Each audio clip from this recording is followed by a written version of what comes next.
Good evening, everyone. How are you doing? Hey, KB. Hi, Crystal. Can you hear me? Okay, good. I can hear you. This is so funny. I had this thing on the bottom of my screen from, I think it was from Love is, I don't know if it was Love is Blind or, or Mass. So I'm going to take that little thing off. But, hey, everyone, how are you doing? It's been a while. But I really wanted to talk about this show, Black Cake. And it was very interesting, and a lot of things that are going on in this six-part series is what's going on today.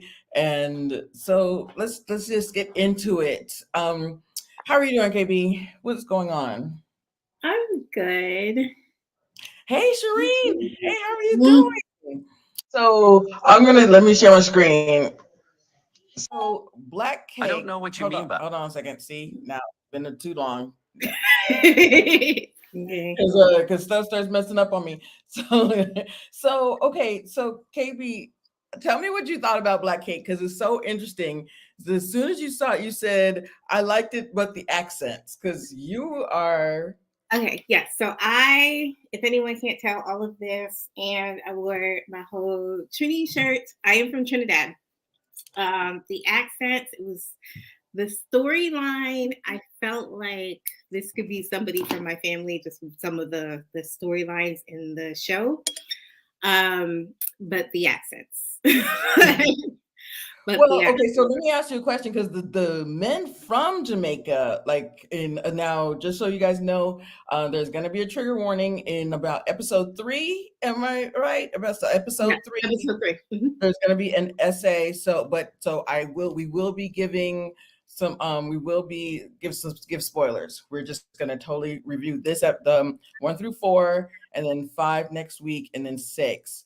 But so you're from Trinidad, and it takes place in Jamaica. Now, were the gentlemen from Jamaica in Little Man's, him and his brothers, they were authentic? Am I right or wrong? No, you tell me. What do you think?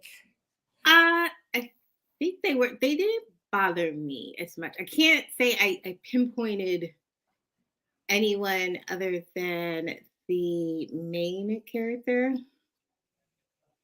Of course. Yes, yes. Now now I I forgot her think she name. made a comment. The title told her there were going to be some accents going on. Yes. Yes, Yeah. absolutely. They're from Jamaica. She is from Jamaica. The main character, all of the characters are from Jamaica, except for, of course, her children, because they were born in America. But yes. So it is adapted from the book by Tremaine Wilkerson, Black Cake, and it is the story of Coventine Cook. Now, Coventine Cook, she has had a really she's had a very interesting childhood. Okay, so and you see here she is in a wedding dress, right?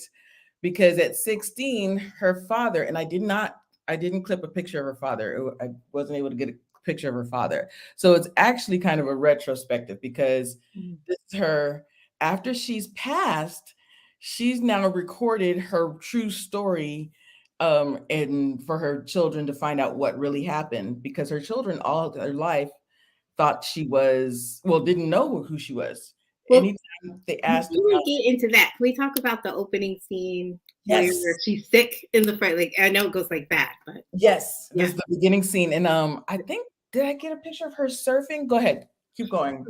So in the beginning, where we open up is she is about to start surfing, and then they do this cut to what we now know is her son, and he is an oceanographer, so he's doing outreach to schools and trying to increase diversity in STEM and getting the kids interested in oceanography.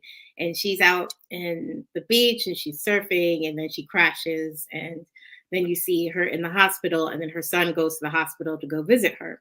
And that's where we find out that she's got blood clots, and it's not going to be long for her.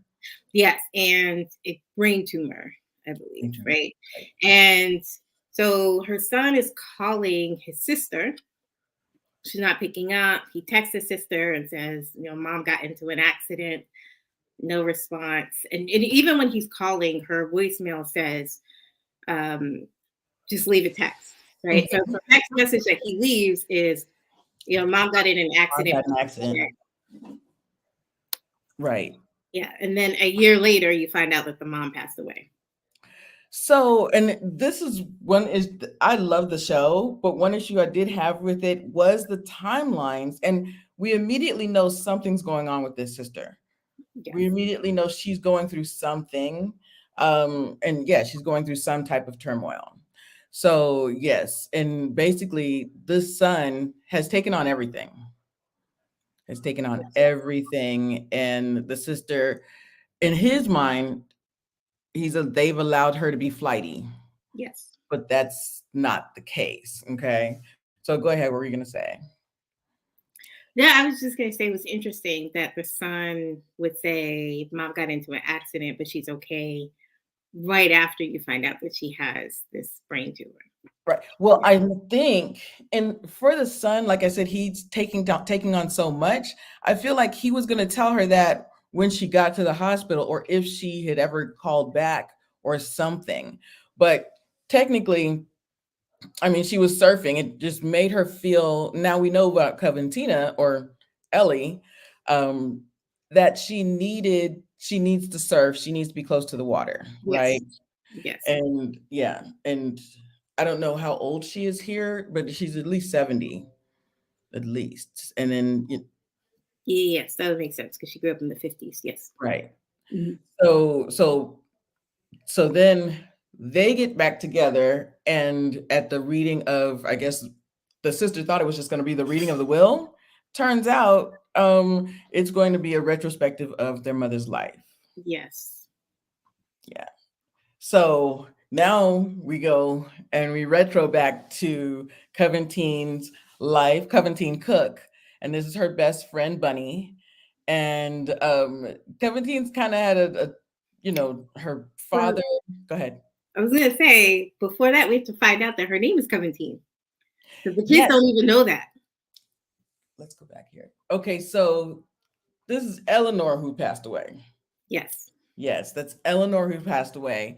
And the sad thing is, because what I was going to show in the next slide, she's had to take on the persona of Eleanor because of everything that's happened in her childhood. So yeah, so now we go to her young childhood. Her mother left her when she was 11. Her mother's always wanted to get off the island. In Jamaica, her father was into cockfights. Her father was a gambler and just not. He wasn't good. He wasn't in his head. He thought he was doing the best for his family, but he wasn't. What did you think of Lynn, who was Chinese? Now, this is where I wanted you to come in and talk to us about the Chinese community in Jamaica. Okay, so there are a lot of Chinese people in the islands. I think a lot of times people look at the islands and then they only think Black people, but wait, hold on, Crystal, I'll be right back. Hold on. So we're going to talk a little bit about, so Coventine's father is Chinese and her mother, of course, is Jamaican. And then she's got Bunny, who's her best friend. And what I really love about the story is Coventine's spirit. She is she loves to be seen. She's really out there, and got this generous spirit. She really is a very outgoing girl, right? So that is like the basis for this whole story. The fact that because this young girl who's so outgoing and has this, big spirit, has had to take on a whole new persona. So yeah, go ahead and so now, and she's half Chinese. Okay, yeah, so there is the Caribbean is very diverse, right? We have a lot of Indian, like Indian, and Chinese people in all of that islands. And essentially, what happened is during slavery, they would bring people from India and also people from China to be indentured servants to work on the plantations, right?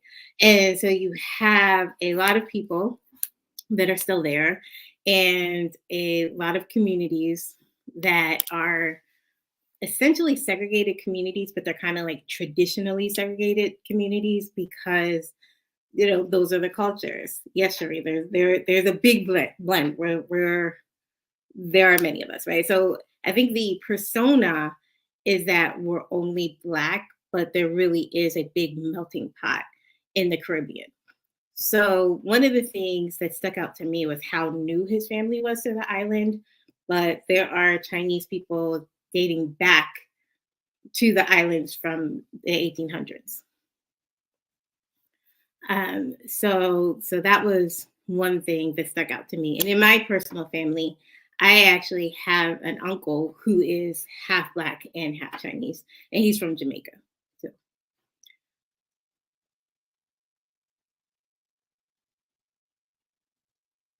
I can hear you.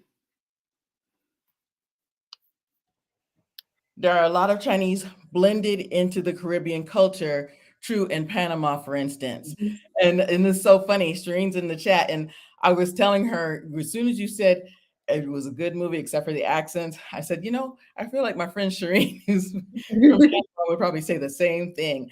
Other than that, Yeah. the storyline was pretty much true to the story. So with that, she's now had to, she's like, I just love her spirit. I said, this is going to be very hard for her to have to do this, right? So her father, and I didn't get Lynn Cook is his name. Yeah. He's into the cockfights. He just wants to make money. He's a Mhm. gambler. He's uh, her mother's always wanted to leave Jamaica. She said, we've got to get out of Jamaica. You've got to stop the cockfights. We've got to save money and leave. Because he didn't do that, her mother left at age 11. And so she's been with her father basically, I feel like basically taking his caregiver, just trying to Mhm. take care of him this whole time. So at 16, and they love to swim. Her and Bunny, they're really training to compete. And of course, she meets this boy Gibbs, and so she really likes Gibbs. I wasn't sure about Gibbs in the beginning, but turns out he was great. Yeah. He basically was her savior. Yes, Okay. and Gibbs just moved to the neighborhood. He just moved to that neighborhood from another part of the island. Um, so Thank when he gets there, it's instantly like, oh, this is this new boy, and she instantly falls in love with him. And one of the things with the swimming is that they were actually training because she felt like swimming was her way to get out of Jamaica. Yes, that was her way to get out of Yeah. Jamaica, and she was like, "Bunny, where you go, I go," right? And it's so funny because as soon as she meets Gibbs, she's 16. She wants to meet some boys and everything, and they really hit it off. And she's Mhm. talking to Bunny, and she's like, you're my best friend. You're the one that I really want to, go through. Wherever you go, I go, right? And so, what did you think of her and Bunny's relationship at first? Go back, y'all. I thought it was innocent at first. I really did. Like I thought, I understand that they were younger and innocent, and you understanding that the time is that they were in the 50s or 60s. Mhm. Because at the beginning they say that she's a child that grew up in the 50s and 60s. Right. I'm thinking it's the beginning of the 60s at this point.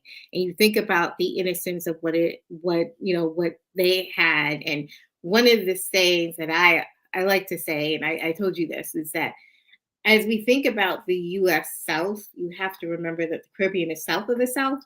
So we're even more behind than a lot of things that happen in the South, right? So I felt like they were purely innocent at that time. And they were just young girls. I thought so too, and I thought that, Bunny, I was like, "Is there, like, a competition?" And I said, "Oh, Bunny's not wanting to compete with her best friend. She really does, she loves her best friend. They're just really good friends." I thought it was very innocent. And in this scene here, we're finding out, like, she's saying, Jimmy really likes you. Well, why don't, we could all get together. Maybe we can double date. And she kept saying, he's not my type. And then she would say, a second time, he's not my type either. And I was like, oh. So she said, so Bunny just admits that she's in love with Coventine. Yes. And it being, as you just said, the 50s and 60s, the 50s and 60s, Coventine said, they'll kill you.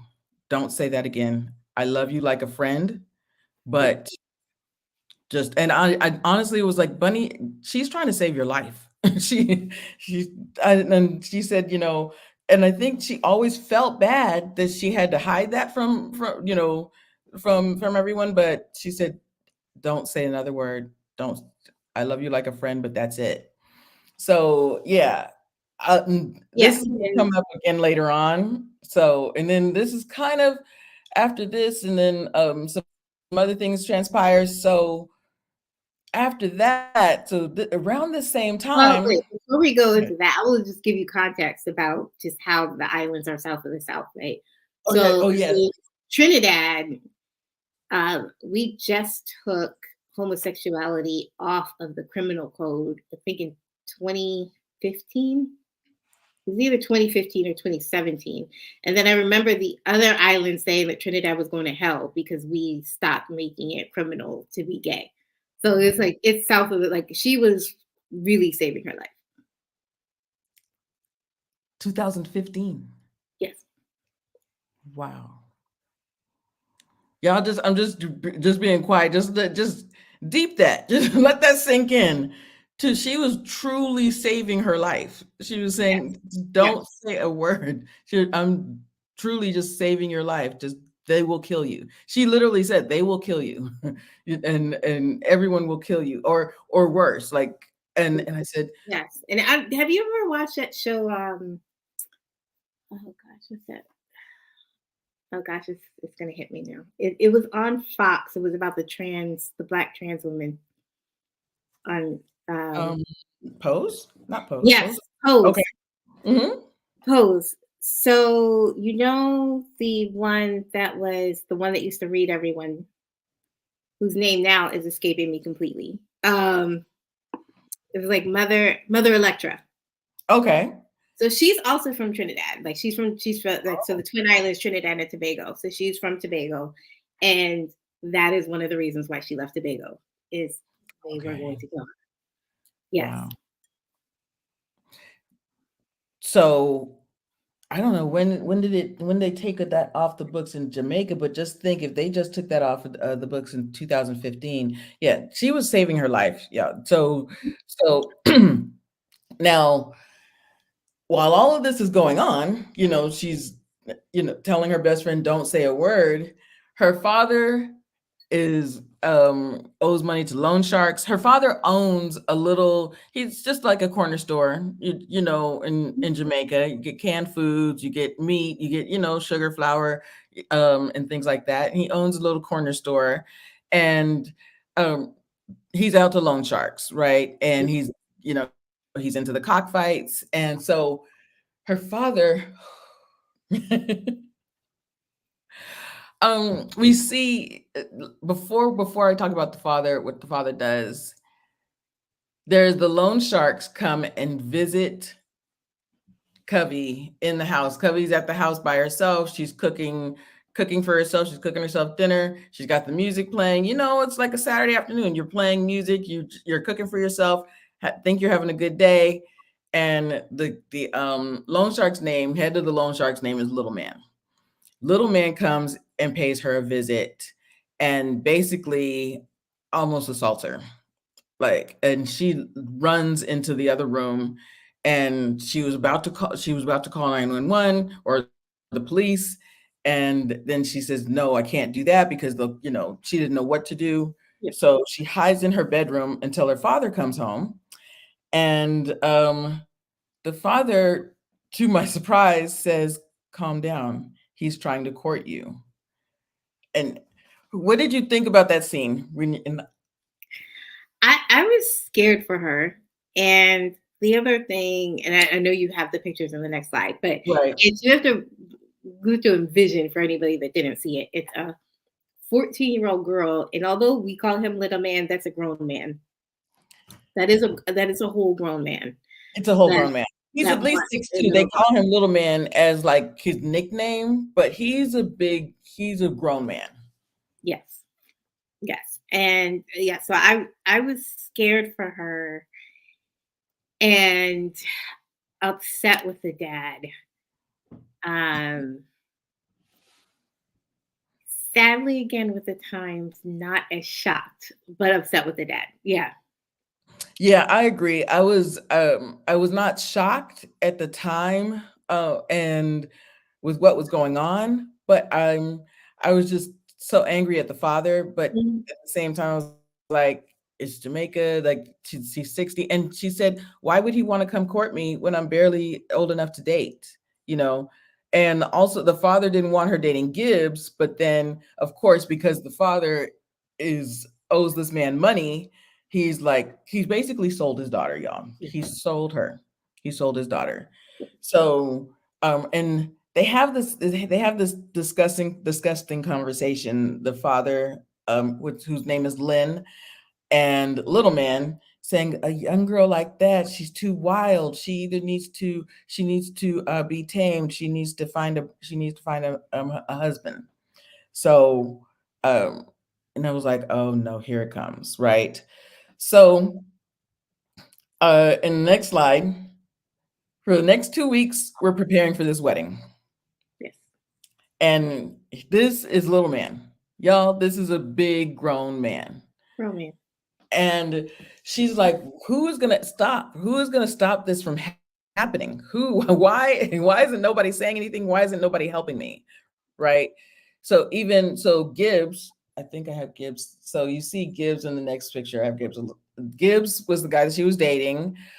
She tells Gibbs that I can't leave with you because Gibbs actually has he's about to go to London to go to college, and Gibbs says, leave with me, I'll protect you. And she says, no, I want my father, it's my father. I can't leave him. He'll figure something out. He won't do this to me. So so she sticks it out for 2 weeks and thinking that any minute now somebody's gonna come and stop this from happening, right? So let me go back, sorry. And turns out nobody's stopping this from happening. They also have, when her mother left at 11, when she was age 11, they have a best friend. Her mother's best friend stays to help her, stays to take care of her while she's growing up. And her mother's best friend's name is Pearl. So Pearl, is making the black cake. She says, who commissioned you to make black cake for my wedding? Your father did. So this is all of this is jabbing me in the heart. So what do you think about these scenes in preparation for this wedding? Um, so I feel bad because she, up until the wedding day, I think she had hope that her dad was going to come in and save her. Like she could not believe that her dad was actually going to let this happen, right? But I think it also goes to some of the thought processes of people at the time, right? It was a lot of times like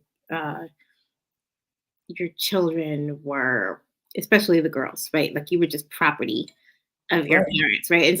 And so that's what you're seeing, right? You're seeing is property. The other thing with the dad is that the dad is the one that is in all this financial trouble. And then instead of him figuring it out, he's just using his daughter to figure out his expenses. But you don't see, there's no indication that it's going to stop, right? Like he's still a gambler. He still has all these financial trouble. So he's just going to sell his daughter, but there's no indication to us, the audience, that that really is going to be the end of his troubles. It's basically just going to be the beginning of a new chapter, and you're putting her in danger. It, Um, go okay. ahead. No, No, no. that's what I thought. I thought there's no indication that you're going to change. There's no indication that that something's going to happen. Nothing. So why? So she's really thinking that my dad's going to get me out of this, and I said he's the same person that he was the whole time, you know. So there was no indication that this that anything was, and poor, um, uh, Bunny, she's got to go along with it. You know, she gives her mother's necklace, and she's just going along with it this whole time. Mhm. Yeah, yeah, everyone's going along with it. But the one thing I was going to add is, and we talked a little bit about this. There's a cultural significance to black cake, right? So black Mhm. cake is a rum cake. One thing about the islands, we all have our own rum. Um, I was surprised, and maybe Shireen is also surprised at this, that there weren't any alcoholics per se in the Jamaican scenes, but because that's usually a thing that happens is, we love our rum. Um, Well, so prevalent. It was around. Like yeah, the father was you clearly an alcoholic. yeah, but it wasn't as big as you would. It could be more significant. Um, Absolutely. yes, yes. But yeah, so like the rum cake, it's a very cultural significant thing uh, that we have. And one thing I will say, because I had a conversation with one of my friends, um, and he's from the U.S. and he was saying like, oh, like I don't like our Black U.S. traditions because they all stem from slavery. Like so do ours. Right, like just let's be real. So do ours. Ours stem from Yes. slavery too. All of our food. So yes, like the one thing that we had was rum, and then so we do everything with rum. So yeah, so that Oh is yeah, it was prevalent. And okay, so there are these little pearls. And one thing I do like about the show is the edits because um she says that her caretaker Pearl is making the cake, and then they put a little piece of cake, but the cake is made with like a lavender icing, and she's like, lavender, I hate lavender. And the next thing you know, y'all, a little man drops dead. This man literally, he takes a bite. He takes a bite of the cake and that's he it. just drops dead. And everybody is like trying to help him. Everybody's rushing to him. Everybody's wondering what's going on. His two brothers, and I did not look for a picture of his two brothers. His two brothers are just the worst people. They're so, but they're basically his muscle. He's the head of the loan sharks, and his two brothers are the muscle. So this man drops dead. And so she takes off running. And I actually I didn't blame her. I was like, I'm 16 years old. I don't want to be here. I'm scared to death. And she runs into the ocean and she takes off swimming and she hides. She hides. Yeah, What did Stream say? I haven't seen the show, but the black cake for yes, but black cake, yeah. yes. Yes, so she takes off running. So and she runs into the ocean and she I feel like she doesn't even come back for hours later, right? No, no, she hides in the ocean. She hides in the ocean because and she's just scared. It's not even because she thinks that it's not even because she did anything. She's scared to death. She was looking for a reason to get out of there. She's like, who is going to save me from this? And she takes off running, right? So then she washes up on the ocean hours later. She comes out of the ocean and Bunny is there with a go bag, just like Yes, clothes, passport or identification. So, and she said, there's a boat waiting for you under Coventine Brown, which is her mother's maiden name. And so she's asking all the questions. She tells Bunny to come with her. She's like, please come with me. You know, what I do, you do, we do it together. Please don't leave me. They're going to think I did something. She's like, go, leave, run away. So she goes and she embarks on this, on another life by herself. She said, you cannot talk to your father. You cannot talk to Pearl. You can't speak to yeah, anybody. And she runs off, right? yeah. But before the wedding, she actually told her dad, "When this is over, you are dead to me." Yes, she definitely said that to her father. And I think that's why. Okay, so there is a part at the wedding reception And this horrible man is just like will kiss her on the cheek, and he'll say, "Once we're married, you will." He says all these little things in her ear, but she says that once we're married, you're dead to me. And this man is just drinking from his flask, Mhm. and then he goes and he hides in the pantry, and that's when Pearl comes and finds him and says it's too late now. It's too. And she's like, we. So her father Lynn is like, we've got to stop this. We've got to stop this. She says it's too late now. It's too late. Yeah. So Cherie, she didn't stage her own death. She just ran away. She just ran away, but no, she did not stage her own death. She just had to leave before anybody, because they're investigating, trying to find out who poisoned Little Man. Yes. So she's of course, because she's the mother, I mean she's the wife, she's of course now the main suspect, right? Mhm. And they're also suspect the father. And honestly, I thought those are the only two that they're suspecting, right? And this was the this is the mystery that still has not been figured out yet. So they suspect. I actually thought it was Pearl, or it was Gibbs. So what we know is at the reception, um, Gibbs kind of shows up at the reception hall. He's Yeah. like hiding in the corner. Yeah. Coventine had not seen him. He's just watching Coventine, but he's like in the corner, or he's behind some bushes. He keeps lurking at the Mhm. reception. The only person that saw him was her father. Her father knows, has met Gibbs before. And so the only person that saw Gibbs was her father. He was lurking in the bushes somewhere, right? Yeah. So and then yeah. So then this man drops dead, and everybody's wondering where she is, where she's at. And she takes off the wedding dress. All Yes. they found was the dirty wedding dress in the sand. And but she's a master swimmer. Like, she's a competitive swimmer. She was training to compete. So she had hidden the ocean. Yes. Okay, so wait, Trini, we're gonna get to that. I love it. So thing is, so we were all in discussion yesterday, day before yesterday. We were like, wait a minute. And shout out to Tawana, and because Tawana just sent us a chat. She was like, what if Bunny killed her? Because now Bunny's the one that we don't know for sure. We know that Bunny was ready with that, and KB said Bunny was ready with that go bag. I thought too. Yes. Bunny was ready with that go bag. The only thing I can't figure out, and I could not find a picture of Pearl. Pearl was the one making the cake, but also did Pearl only poison his piece of cake? You know what I Well, mean? see, this is the thing, because now that we are talking about it, I'm like, Curl made the cake, but who made the icing? Yeah. Because we saw her make a cake with no icing. Yep. We just saw her. We literally saw her kneading the dough.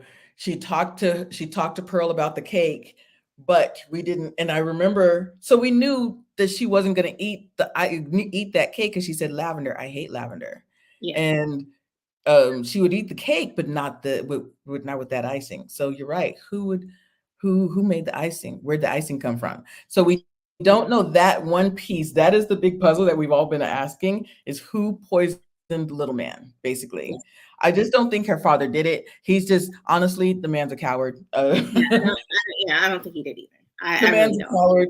Yeah. If you saw a picture of Lynn, like, I could not. That's so funny. I was like, gosh, I think I could find a cast picture. Could not find a full picture of just of him, just even with a flask in his hand. But yeah, he didn't do it. But Pearl, she was visibly distraught. She was visibly like, we've got to figure something out. We've got to figure out Mhm. how to get her out of this. Yeah. Um, And the other thing is, she made a promise to her mom that she was going to take care of her. Yes, she absolutely. Pearl made a promise to her mother that she would take care of her, that she would watch out for her until she was an adult, and she felt like she had, I feel like in her head she felt like she had she didn't do her job. She didn't do what she really wanted to do. That what she needed to do was to take care of her Yeah. and look after her. Yeah. So Shireen has a question here. okay, hold on one I don't know second. if you have to pin it. So it was Little Man. I feel like yeah, everybody and see this is the dilemma. She made the cake for the whole reception, but you cut the cake, and I feel like he was definitely eating that cake. So, but it had the lavender icing, Yeah. and that's the one thing. I do like the fact that the show gives little Pearl. She's like lavender. I hate lavender, and so Mhm. I was like, So she must have, yeah. So we think so now. We're trying to find out who poisoned Little Man. So now she's run off, and now she's in London, right? And let me go back. Yes, sorry, one second. Now she's in London, and she's escaped, but she's now in London, but under her mother's maiden name, and she's in London, and she's at this like boarding house. Is it? Yes. Go ahead, and we're going to talk about. So now she meets this young girl named Eleanor, who's in the room with her. Go ahead, and let me pull a picture of Eleanor. Okay. Yes. So there was one thing. Okay. One thing I just wanted to confirm. Okay. Hmm? So again, taking everything cultural, uh, historic um, time point. At that time, a lot of the islands, so a lot of the Caribbean islands are very, very young, by the way, like very young. Um, and so at that point, they were still under British rule. And so Jamaican born citizens could actually get British passports, right? And so that's why you see a lot of people from Jamaica going to Britain, right? So she was able to get a passport to go to Britain, and she goes into this. It's like this halfway house, but they're kind of used to young women coming from Jamaica and going to school or taking a job as a housekeeper. Right, so she's roommates with a woman that's actually in nursing school in Right. England, and she takes on a job to be a nanny for a Mhm. rich family. A rich white family, and Eleanor is a nurse. Eleanor never wanted to be a nurse. She actually wanted to be an archaeologist, right? She wanted to study. Yes. She wanted to be an archaeologist, but and during that times, women were nurses and maids, and that's it. Um, so she's now in her final year of nursing school, and uh, and Coventine is there as a maid. Yeah. So now, oh yes, so Shireen, no one else dropped dead. It was just Little Man. So that's why we know. And of course, Little Man's another thing the police said is Little Man, he's a loan shark. There's a lot of people that want to kill him. There was a lot of people that wanted Yeah. to kill Little Man. There's a lot of people that did not like this man, but at this reception, we know that that's who her father and her were the two main suspects, right? Nobody saw Gibbs except for the father, and but then we're also thinking it might have been either Pearl or as you just said, uh, what's her name, Bunny. So as you just said, so now she's able to go to London. She's got her passport, and she's at this boarding house. She meets this young girl named Eleanor. All of the other Jamaican girls are asking her too many questions. So she's now Yes. trying to be quiet and demure, but she's got this spirit. She wants, she wants to, be seen, and she loves music. She's from Jamaica. So she wants to do all the things. And she's had to stay in her home, stay in her room. She's Mhm. had to just almost like she felt like She's Yes, I was gonna say she tells everyone she's from the mountains, and she's really not from the mountains. She's actually from by the beach, right? So it's the yes. flatter area. So they at least Eleanor, her roommate, is starting to recognize. It's not obvious, but there are little things, right? Like she doesn't have rain boots. And so Right.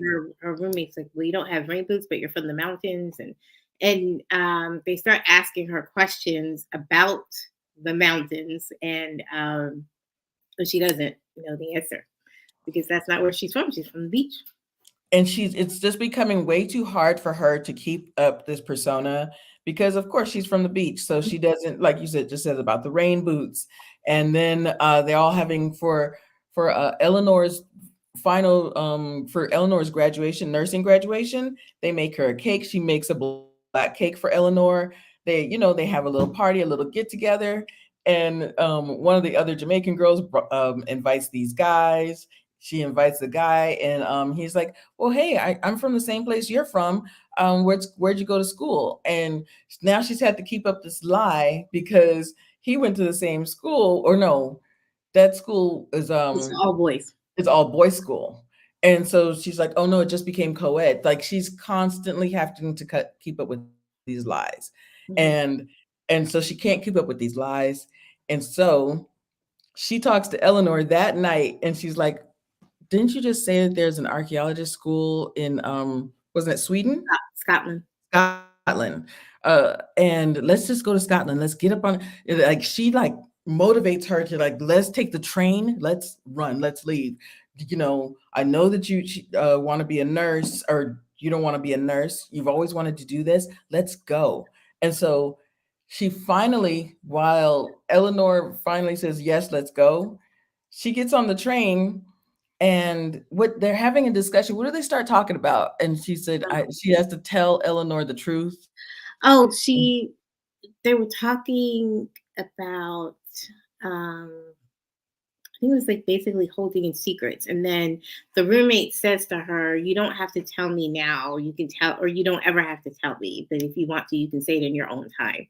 Essentially, so you can see that she's getting comfortable with the roommate, and she wants to tell her her secret.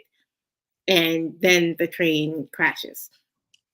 Y'all, at the minute the roommate says, "You don't have to tell me just yet. Take your time, whenever you want to tell me, or you don't ever have to tell me." Like Eleanor was so nice, and she was such a good friend Yes, that she said, "You don't ever have to tell me. I'm still your friend." All of those things, and the plane crashes, yes. or the train crashes. Excuse me. And the story of Eleanor is she actually grew up in an orphanage, right? So she grew Right. up in an orphanage around nuns. And so she learns about Eleanor through the process of them just being roommates. But Clementine, she just keeps the secret of her life, and even to the point where when she's with the kids and they were bratty kids, they were bratty spoiled kids. She makes this Chinese soup for dinner. And the family had a maid that was Chinese, and the maid recognizes it as Chinese soup. And she's like, "This is, where did you learn how to make this?" Chinese fish soup, and she said, Yeah, "Where did you know how to make that?" That's Chinese fish soup. I know exactly what that is." And she said, "Oh, I just learned. We had a Chinese maid. I just learned how to make it." So she's constantly having to keep up all of these lies. yes, yes. So when the train crashes, you find out that Eleanor, the roommate, passes away and Clementine lives. Now, when Clementine wakes up, she's saying Eleanor, Eleanor, and she's saying that name, and the people at the hospital believe that she is Eleanor. And so they're like, "Oh, Eleanor, that's your name." And that's where she starts to take on the persona of Eleanor because Clementine is now officially dead. So their IDs get switched because it's a train crash, right? So all of their belongings are all over the place. And Coventine is about 20 feet away from her dying. I'm sorry, Eleanor is about 20 feet away from her dying, unfortunately. And she's trying to get to Eleanor, but she can't. And the all her purse and everything gets thrown everywhere. So they think so. The nurse in the hospital thinks the person that died was Coventine, and actually the person that died was Eleanor. So then when she wakes up out of being unconscious, she says Eleanor, and then so she's like, no, Coventine. She said, was Coventine your friend? Oh my gosh, I'm so sorry to tell you that she died. And so she said, my name is now Eleanor. So she had to now take on this persona because she knew that she was going to have to be uh be another person. She knew that she was going to have to take on this persona Yeah. because they were still looking for her. Yes. Yes.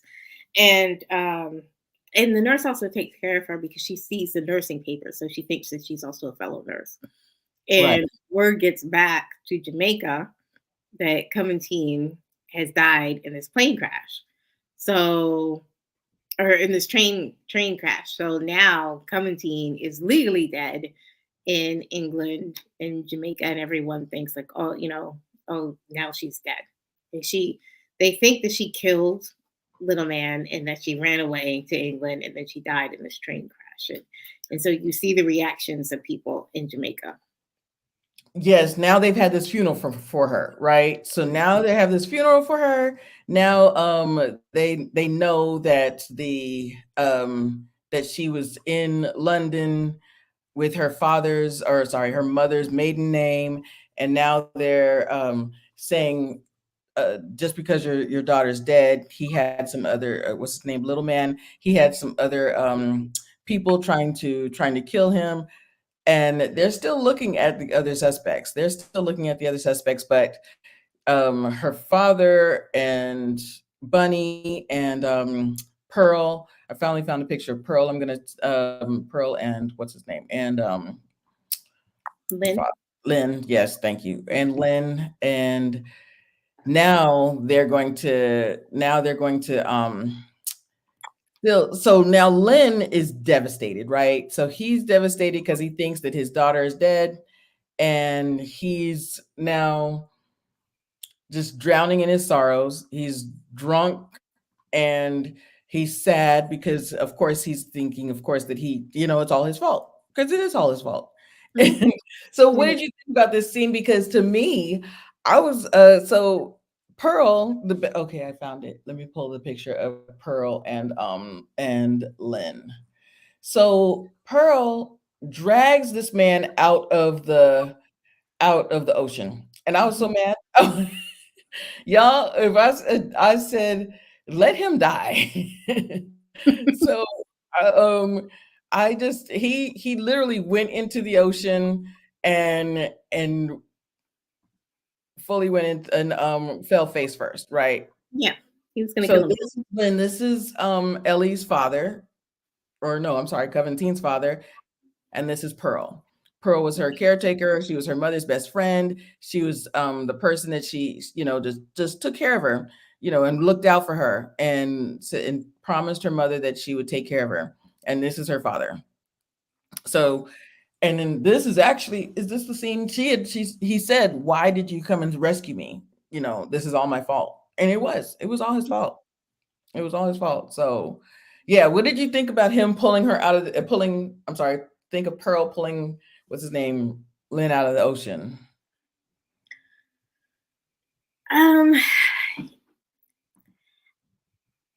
I if I had to think about why she pulled him out of the ocean, I think that in her mind it would just be too easy for him to kill himself. Like he has to now live with the full consequences of his actions, maybe. Because yeah, it's like the answer to your I hate to say this because it's not nice, but it's like I get you No, wanting to kill yourself, but also say, yes, this is your fault. So now you got to live with everything. you don't Are get to things kill better yourself. for him? You don't get to die. No. Yeah, I agree with that. You don't get to die. This is your fault. You have put your daughter in this situation, and now you've got to live with it. Mhm. I really do. He's the one that put his daughter in this situation, and you don't get to kill yourself. Yeah, he put So everything in motion from getting into debt to selling your dog. Like all of this is on him. all of this is on him. So, and as so interesting. So I wasn't gonna this is this slide is kind of a sad slide right here. So now she's ended up in Sweden. I keep saying that. Is Sweden? Scotland. Scotland. Y'all, I was doing that 2 days ago too. I kept Sorry. right. You're in Scotland. Yes. She's in Scotland and nobody will hire her. She Nope. can't find a job. The nurse gave her boarding for about a month, but she's the only Black woman in Scotland. And as soon as she walks up to interview for a job, the job's already filled, or nobody's hiring her.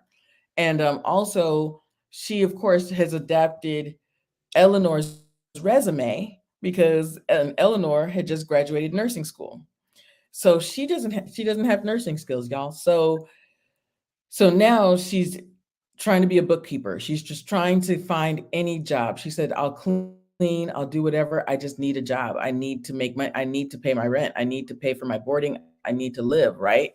So she finally goes to uh this accounting office and she interviews with this guy and he owns I guess it's a bookkeeping and it's a group of bookkeepers. The rest of the ladies are white, of course. She's the only young Black girl, and she's so excited for this new job. When I tell Well, you her so she actually personality, applied for the janitor job. She wanted to be a janitor, and then he that's right, wouldn't hire her as a janitor. He hired her for bookkeeping. for beekeeping, because she saw the calculator on his desk and she knew what it was because she worked in her father's shop. She knew what it was. She knew how to she knows calculations. She knows how to do all of those things because she worked in her father's shop for years. And so she went, she's like, I'll clean, I'll do whatever you can. I've got to make myself more demure. I've got to, um, be more introverted and quiet, and I'll just do whatever I can. And honestly, at one point, she says, if that's what I have to do to get by, to live, that's what I'm going to do. Yeah. Right. And so, yeah, she had interviewed for the janitor job, but the guy, he was like, you know what this is? You know, this is a calculator. What do you know about bookkeeping? So he starts talking to her about bookkeeping. Turns out, so he hires her for bookkeeping, right? And immediately, he go and she's working with was it about three other secretaries and bookkeepers. And Yes. talk about that. What did you think of that? Because what did you think of the scene, her getting dressed and she's so excited for this position? I wasn't excited for her. I will just tell you, because just as you're leading up to the scene, you see how tough it is for her, how people are blatantly racist, how people don't want her, they don't want immigrants in Scotland. She was not welcome there. She couldn't get any job. This was basically the only job that would have her. So she's very excited for this job. And then she gets there, and the other women are so mean to her. Right. Right. And it somewhat reminded me, not completely, but it was very reminiscent of Hidden Figures, with Mhm. the dichotomy of the black computer, like the black Mhm. women that were the computers versus the white women, and how like they were openly racist and rude to them. And Right. again, it's about the same time period, but it's but they were not, saying that they weren't nice to her is an It's an understatement. understatement. Yeah, Yeah, it's a complete understatement. they were not just they were not just mean, but they also were just basically called her a slut and called her, "Oh, I know why he hired you," and stuff. Yeah, And they were just it's downright it was nasty. downright nasty to her. And honestly, she was and I actually saw that, you come to a new that was definitely me. You come to a new job, you're like excited, you put your best foot forward, and then as soon as you walk in, the other people in the office, oh, well, I guess you dressed up. Oh, well, look at what Crystal's wearing. And I was like, no, she really was really trying. She was really excited for the Mhm, opportunity. And she came in with little pink heels and like she was really trying to like mhm, put all this effort into it. And they were just downright nasty to her, right? mhm. So turns out, so she starts to they just put all this work on her desk. They just said, here, if you want to work late, you want to work overtime, you're not going to get paid overtime. But so she's just looking at corrections, and she one of the head bookkeepers, she finds all these discrepancies, she finds all these mistakes.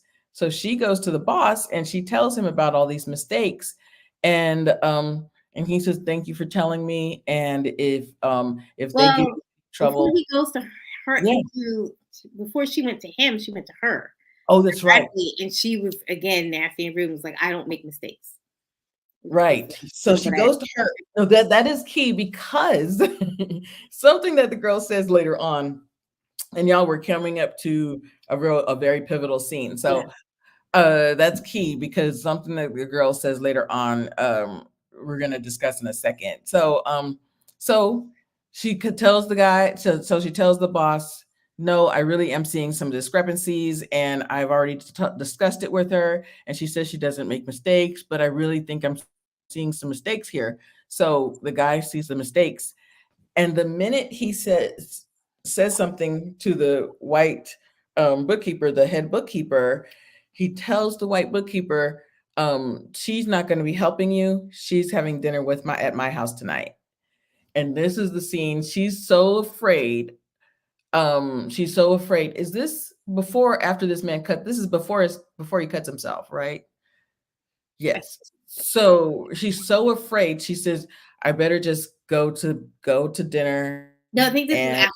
This was after it's, he cut himself.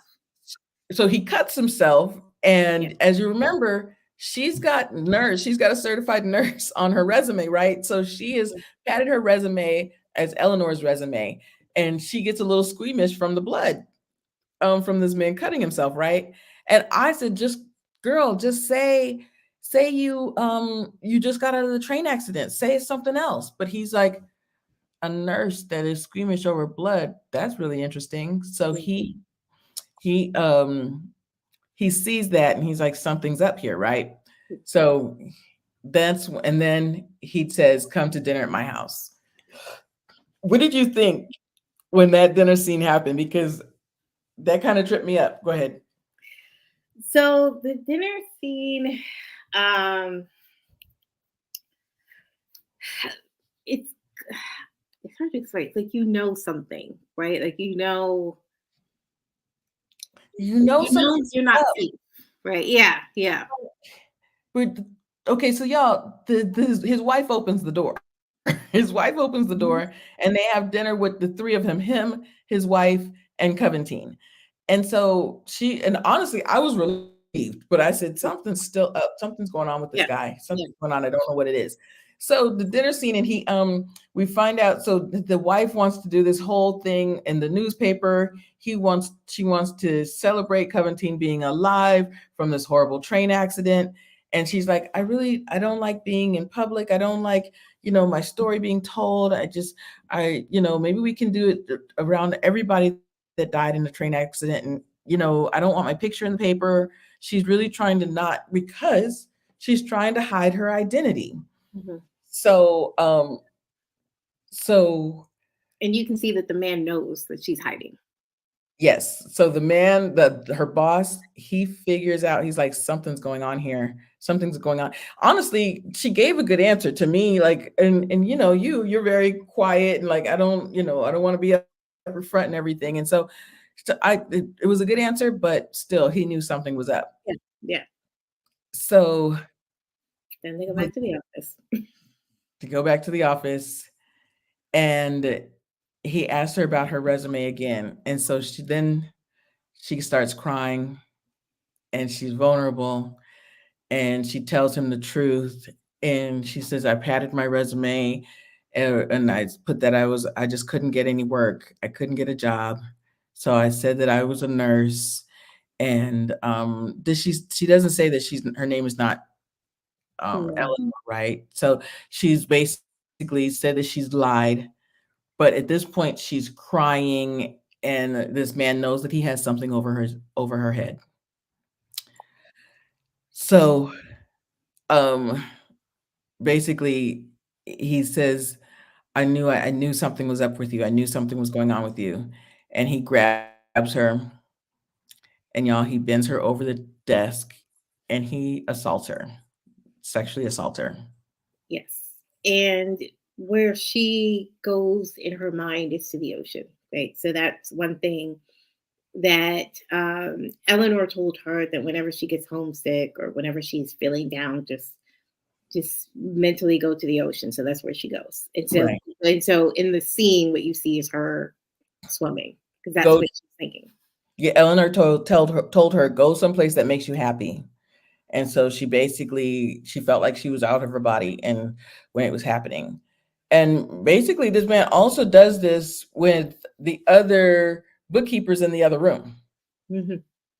He closes his office door. She tries to get away.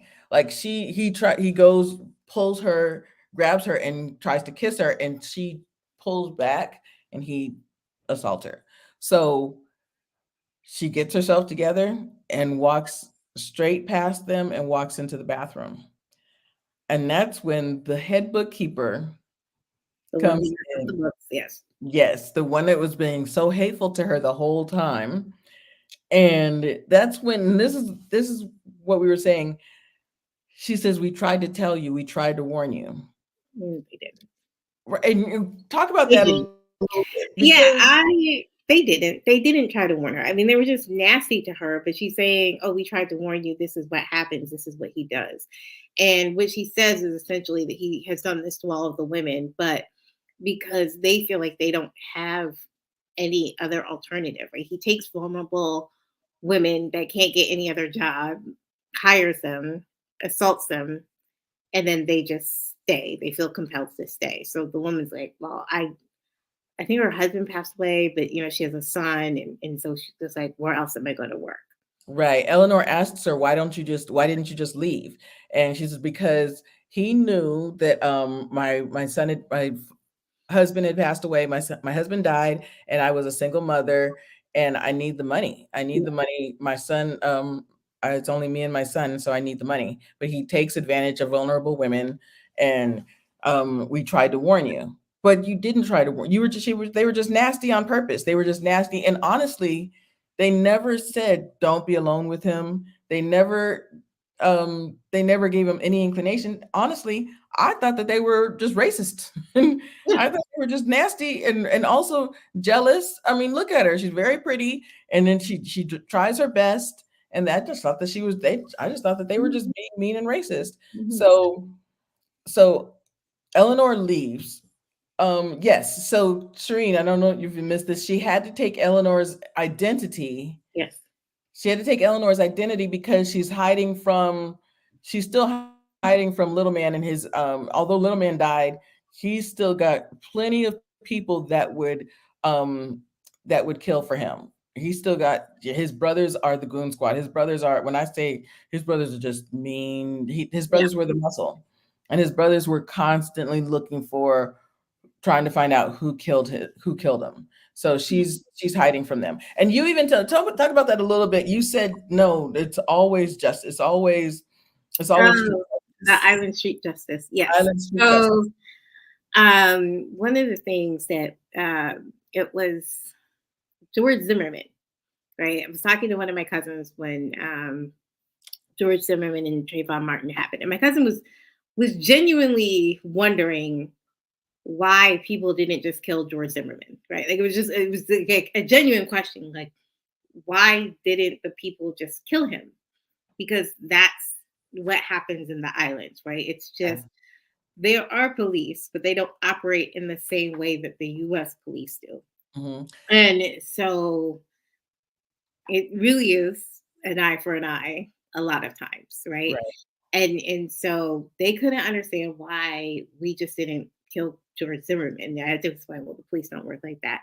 But a lot of times in the islands, and I am so I'm from Trinidad, but I'm from a place called Dingle Martin in Trinidad, and that is there are mountains, and there were a series of killings about 3 years ago where these people came together to kill this man, and they just killed them back, right? And it was just street justice, and I mean the police aren't going to do anything because I mean we all know why people died, right? I think it's truly when a truly innocent person dies that the police will step in, but it's like, we all know what's happening. We all know who killed who, and that is what it's when someone absolutely innocent dies that there needs to be a reason for someone to step in, but otherwise it's just, you kill each other, and that's how that is. It's just street justice. That's it. Yeah. So she leaves, and because she doesn't want to be, she can't keep working there. She's like, I can't. The other women, they could keep working there. They could put up with it, but her spirit, she just couldn't. I'm glad she left. I'm glad she left, because this guy would have just kept taking advantage of her. Yeah. And Yeah. she asked the girl, why don't you leave? I can't leave. I have, and she's now beholden to this job, and it's, yeah. So she leaves, and she goes back to London, and she's like, even though London might not be very safe for me, it's the devil I know. And there's another thing. So I think that girl said each week the boat comes from Jamaica to London. And so she asked, she said, how do you know who's on the boat? Is there a roster? Is there a list? She said, no, it could be your biggest enemy or your best friend.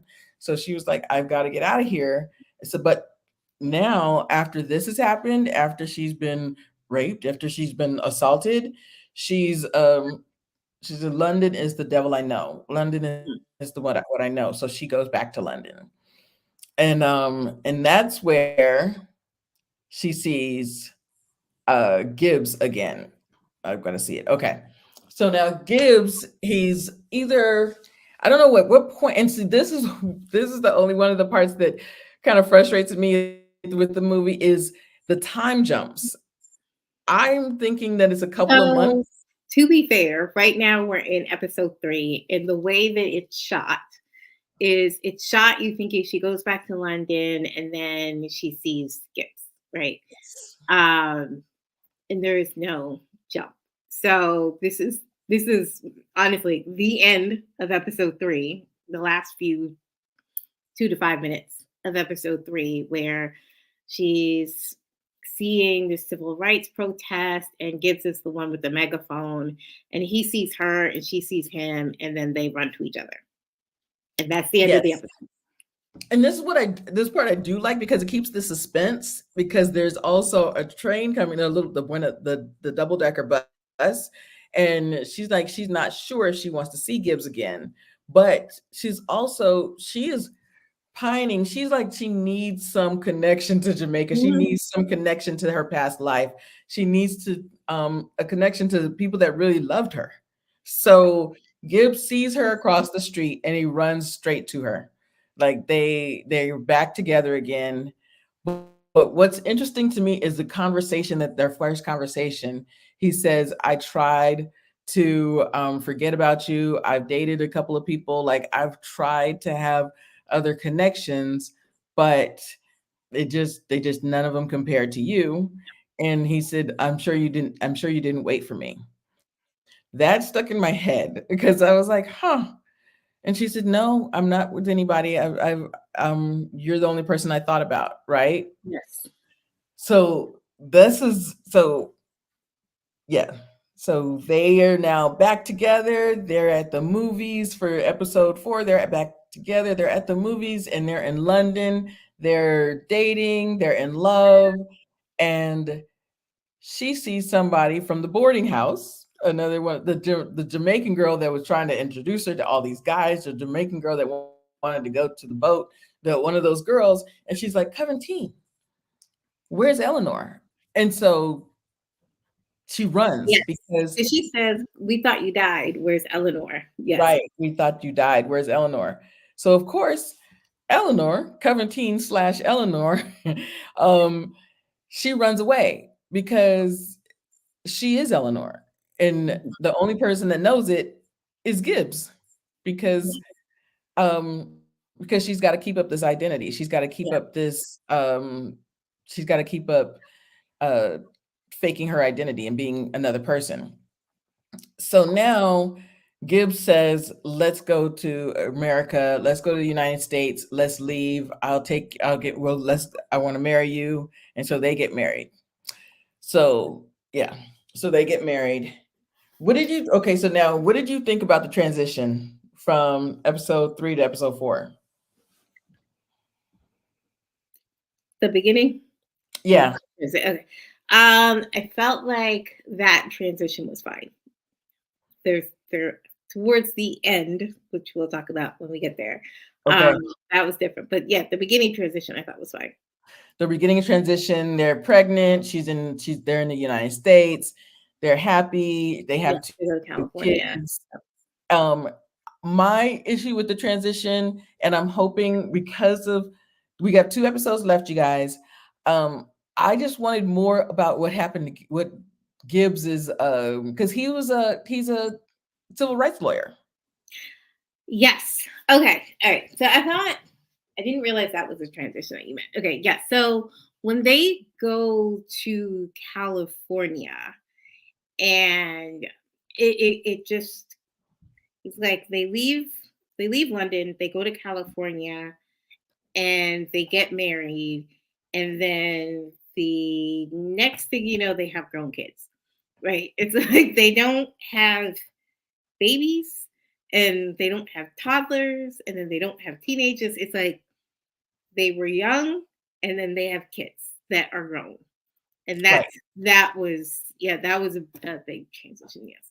That was kind of frustrating to me because I wanted to see that because I know his time of being a civil rights lawyer in the 70s, in the 70s and 80s probably, I'm sure that was hard for him. Yeah. So I really wanted to see that because honestly, his personality, who your parents are, truly is going to affect who your children turn out to be, right? Yes. So now we get into this. Oh, Okay. wait. And one thing about Gibbs, I'll just say this, Okay. is that Gibbs actually, because you said the thing about the parents, it reminded me, his parents passed away and he has money from his parents passing away. That was just a little Right. add-on. That's how they were able to go to the States. Yes. That's how they were able to go to the States because he was able to sell his estate in Jamaica. And so he had money from that. And then, of course, he's a lawyer now. So he's able to do that. Right. Yes. So now they've got grown kids. Right. And so I just feel like who Gibbs was affected who his son turned out to be. You know what I mean? Yeah. So the son turns out to be the dad, and then the daughter turns out to be the mom. Yes. Right. So we don't know so much about, and I'm hoping maybe in the next episode, because they keep doing these retroactive storylines, maybe we'll see more about this. But so then we see the son, and after their first reading of listening to what the mom's story and everything, he goes and it's a night meeting with his boss and another coworker. Yeah. Yeah. What did you think of that scene? What did you think? Because you and I, of course, we know what's going on, but I feel like, and that's why we think that the Gibbs is, or the son has taken on the father's personality. Yes. So in the first episode, when we first meet Brian, who's the son, he's talking to a bunch of kids and he says that he's the only Black person at his company and he's trying to increase diversity in oceanography. And then when we see him again in episode 4 talking to his coworkers, he's passed up for a promotion and now he has to report to his white coworker, right? And even before that, you see the boss saying that he liked Brian's initiatives and he liked the things that Brian was doing, but now Brian has to report to this other coworker that is his contemporary.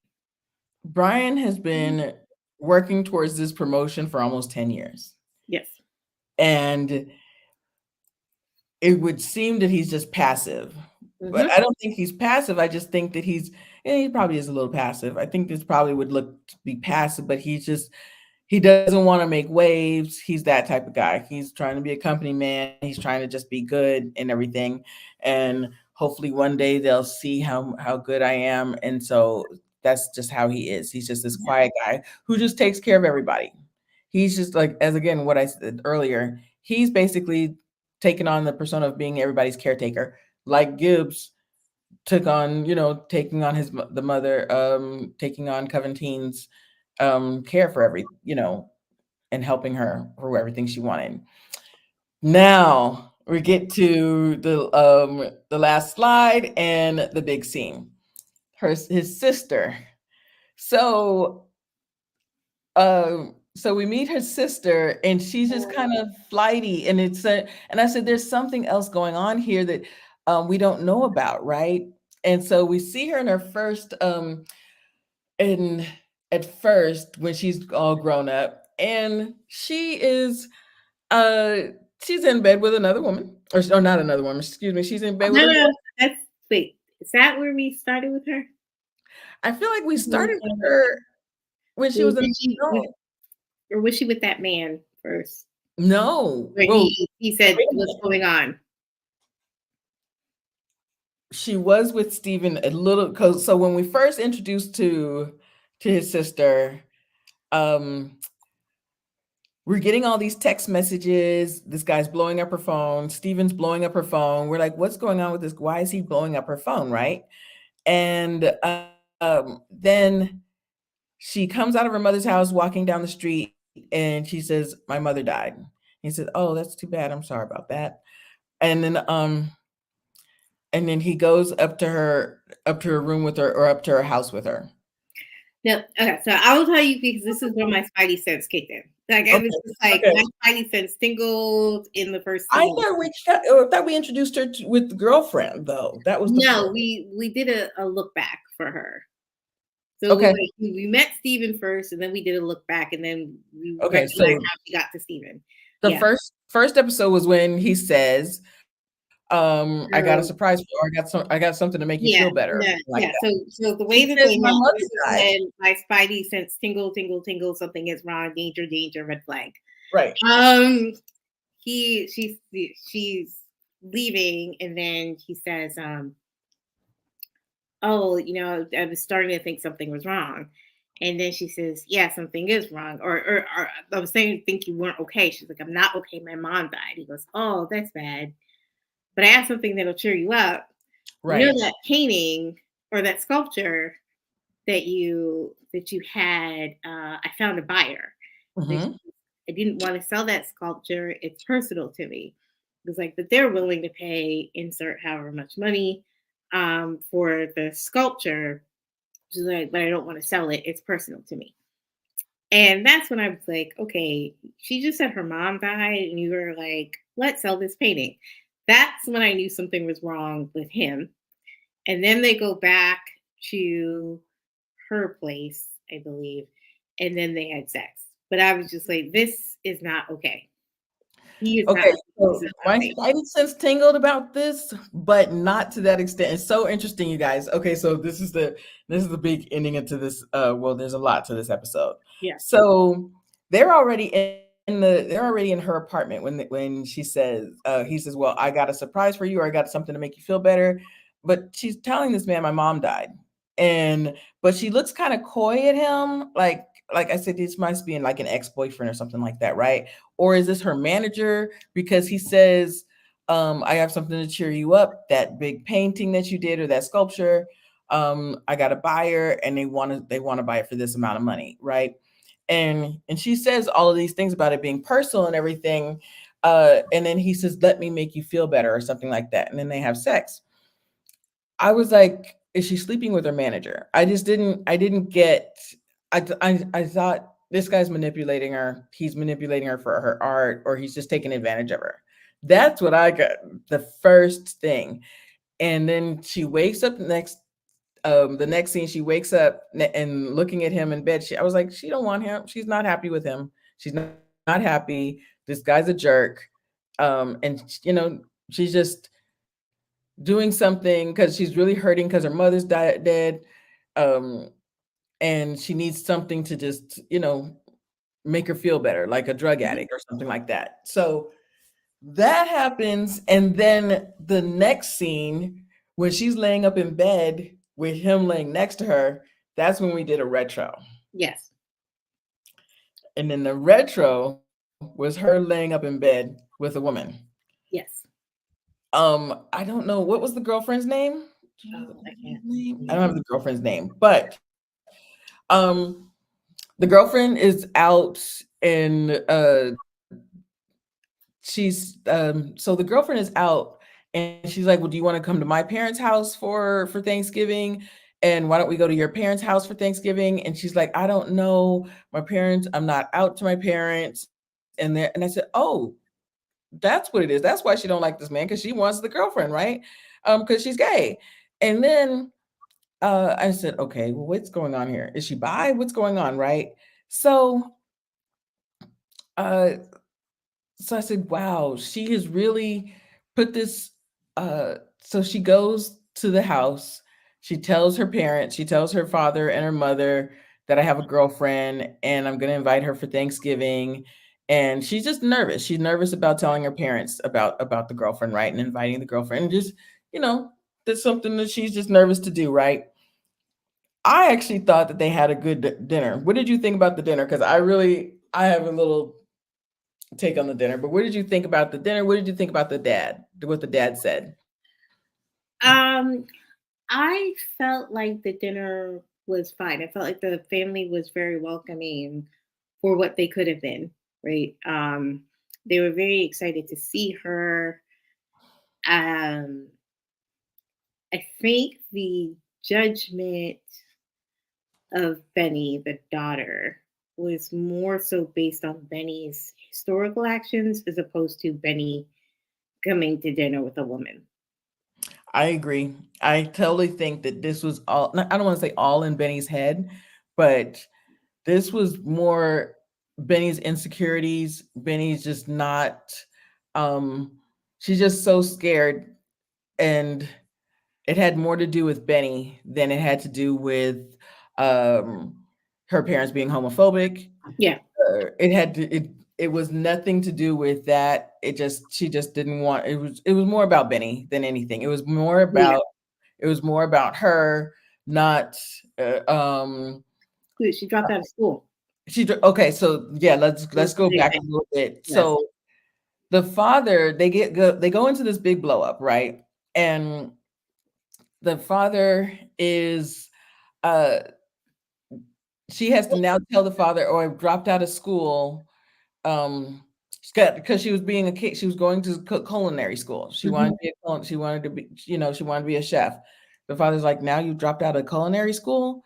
So what do you want to do now? You want to be I want to be an artist. And then she wanted to be, she's constantly, I actually think at this point, it was the second school, wasn't it? It was the second I can't or remember, but I remember what it was. Is she dropped out of school to be a waitress, essentially, and the father was like, "Then why am I paid? Why did I waste my money on tuition?" And she's like, "Oh, I'm getting like this great experience. It's this great, this famous chef or something." And he was like, "Well, what are you getting experience in?" And she said, "Waiting tables." And I feel like any parent would be like, "You're getting experience waiting tables. I could have saved my money. Like you could have just waited tables." I didn't blame the father a bit. I said, this No. is absolutely what he would say. Like he has nothing, does not care about your girlfriend. He cares about the fact that you are constantly, you're not making he actually at the end of the him yelling, he said, just make a decision. Just pick something and stick with it. That's all he wanted her to do. Yeah. And then he said, now you're probably gonna be changing girlfriends. And then that's all she needed. That's all she needed to say, okay, you have an issue with me being gay or bisexual. We don't know Yeah, about now she you have changed an issue. the whole conversation into the parents being homophobic when really they were just saying, "You never stick with anything." Right. And it Yeah. made total sense. It made total Mhm, sense, right? mhm. So because of her anger and because of her just downright, she just went yeah, just because of her anger, she basically left the girlfriends stranded, Yes, yes, yes, she left the girlfriend with her family. which was crazy to me. Mhm, mhm. So you know what other movie does that? Diary of a Mad Black Woman. I don't know if you remember that. At the end, when Uh-huh. the guy that got injured and was in the wheelchair, when she leaves him for Shamar Moore, she Yes, leaves him with her family. Yeah, but she does this here. She leaves her girlfriend with her family. she leaves the girlfriend. Now she's mad at the girlfriend because the girlfriend's like, it's gonna take time, which makes sense. I said, Mhm. the girlfriend even said, even if you do come out, it's not gonna be like, it's not gonna be Yeah, one and done. It's going to take time. yeah. It made total sense. And so now she's mad at the girlfriend, and now she's cussing out the girlfriend, and she leaves her stranded at the parents' house. So now, cut to what? Maybe a About year a month later. ago. Yeah. Yeah, about a year later. Okay, Benny goes, and Benny's still wearing these locks, right? Real Mhm. pretty. She dresses nice. She puts her best foot forward. She walks into this art gallery. And I feel like this man was a snake ready to pounce. Mhm. He, basically, he sees her, and all she's doing is looking at the art, right? And next thing you know, within 5 minute conversation, he's like, why don't we work together? You can be my apprentice. I said, and I immediately thought, he is going to manipulate you. He just wants to have sex with you, girl, and he doesn't want anything else from you. But Mhm. um, he's just gonna sleep with you. I actually thought that he's just gonna try to control her and make her more like just sad and just like he's made her, but just like very um manipulate her and tell her like she's no good unless she's helping him, unless and just be beholden to his insecurities, basically, right? I just was like, girl, this man's just gonna sleep with you. That's all he wants. So then what did you think when we first see him, at the art gallery? I already didn't like him from his first scene. You I didn't like didn't him like from person? I just honestly, I didn't like him from his first scene. I already knew he was a snake from the very first scene. Like my spidey sense tingled, and I knew this danger, red flag, don't. Yeah. But one of the things that we talked about, so I've watched this with my boyfriend who did not think anything of it. And sometimes when I told you about the YouTuber, but sometimes when I watch TV or when I watch YouTube and I listen to somebody talk, my it just you immediately goes, this is not right. right. Turn this off. This person should stop talking. Like I can sense sometimes the danger from early on. And so it was interesting because I didn't like him. And so any scene that he was in, I was just like, I was just waiting for the other shoe to drop, Mhm. where he was just watching it like, I don't know, like, he called me crazy at one point. He's like, oh, you're just paranoid. Like, no, like there's something wrong with this guy. Like Yeah, I can no. see it. I knew something was up, but I didn't know at the first scene when after her mother died. I didn't know it was that. I didn't know that I was like, he just wants to sleep with you, right? Um and then he said, "Can you can work with me and be my apprentice?" I thought, "Oh no, this is bad. This is bad." That's when my full spidey sense totally said, just run, So right? I knew from that first scene, because I will tell you because that's why I remember the conversation. Mhm. It was because she said, "My mom died." And he goes, "Oh, well, I'm sorry to hear that. But I have something that'll cheer you up." And I just thought that's because if you tell anybody somebody No, passes away, like no one's gonna be like, "Well, I have something that's gonna cheer." There would no, normally be "Are you okay? How do you feel?" Like it's also her mother, right? yes. And then Honestly, the you're right. thing, yeah, the thing that's supposed to cheer her up is you selling something that she doesn't want sold. Honestly, and you're right. Like if somebody says my mom died, and then he turned it around and made it about him. Mhm. And honestly, guys, that's exactly what he does. This Mhm. character, he's basically the devil. So he turned it around and made it about him, and we need to sell your painting. And she's trying to tell him that he doesn't want it sold, right? And I said, there's something up, but I didn't know it was this. So Yeah. then the next scene, so it's a year later, and oh, I gotta. This is when truly so her KB Spidey sense picked up, and in my Spidey sense, I said, I don't like this guy. But when when he said, "Oh, I want you to be my apprentice," I said, "Oh, this guy's bad, right?" The next scene, they're at a dinner party Mhm. with all of his friends. I was gonna say they're all white, like artists, all this New York, like pretentious, seeming like artsy people, right? And he kept speaking for her. There was a lady at the other end of or right across from her at the dinner table, and the lady would ask Benny a question. Her name is Benedita, yeah, and Benny for short. The lady would ask her a question, and he would speak for her. He would answer the question. I said, "Oh, this guy is this is bad. He's gonna have her in a cellar somewhere and just want to control her." Yep. And he kept speaking for her. And any questions that they asked for her, any questions they asked, he would say he would speak up. He would speak up. The next scene, they're walking through the city together, having a good time. Oh, I'm sorry, we're skipping a scene. Oh, where he told her to change her hair? Yes. Yes. Ooh, that scene right there, that literally had me just cringing. And I knew, I said, oh, it's the, what do they call abuse victims? It's a grooming. Mhm. It Mhm. was slow grooming. And it started with the grooming begins when he started to speak for her. And Well, then, no, before that. It actually started before that. okay. So it started at the gallery with the love bombing. Oh yeah. Oh, I love your work. Come be my apprentice. This is your Yeah. piece. That's yes. Yes. It started before with the love bombing and then speaking for her. And then that night, after everybody from the dinner leaves, they stay and then they have sex, right? Mhm. And then he says, have you ever worn your hair a little different? And she said, different how? And he says, more feminine. That's the conversation I remember. I said, "Oh, here the grooming is just constantly it's coming, it's coming, it's Yep. coming, Betty." So then the next scene we see, she's got her hair in these curls, right?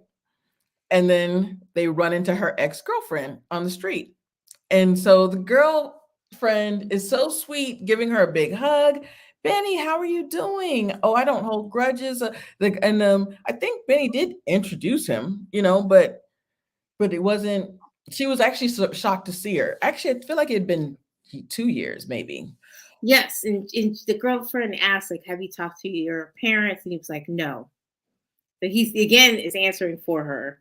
He's like, no, we don't talk to them, and so it's a very much, how are you and we're fine, like yeah. So he was We're answering. doing fine. He needs to be seen. He needs to be controlling. He needs to control her, and he needs to be everything to her. And Mhm. he needs to run her, right? He's gotten her to change her hair, and basically control everything that she's doing, Yeah. right? So they get home, and he's angry. And I said, oh, this is who he is.